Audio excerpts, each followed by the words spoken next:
We know that people are feeling more happy in nature. If you are living in a green environment, you feel more happy. And nowadays, a lot of trees are disappearing. We are part of the nature, and the trees, the animals, and the plants, let's say plants in general, it plays very important roles in our society, in our life, in our plants. We want to build buildings, and people don't know what's going to be cut down, and they want to know. Do you know who is taking care of the trees in your city or in your neighbors?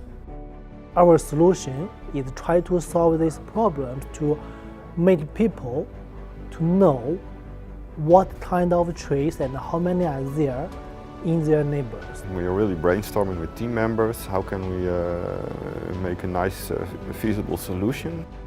We came up with some ideas where we can use drones, robots, and open data. We can combine these two things and to make it transparent, to plot it on a geomap, for example. But these are just, we are still in the brainstorm phase. We have 6 team members so far, but it's also not enough. We still need more help, like what kind of trees in the Netherlands or other kind of data information.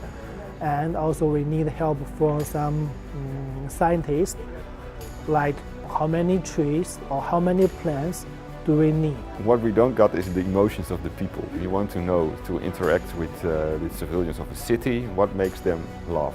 That's the most important thing for us.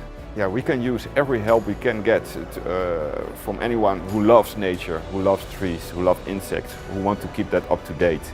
And we want to give a solution that can serve the people.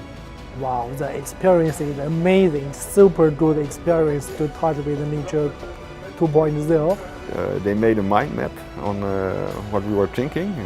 It looks really amazing. Can be used to explain our idea to some other people who do not know tech at all, but if they saw the image, well, they will know it very easy. And also talking about it to other people helps a lot. Yeah, this will be an adventure for our team, I guess.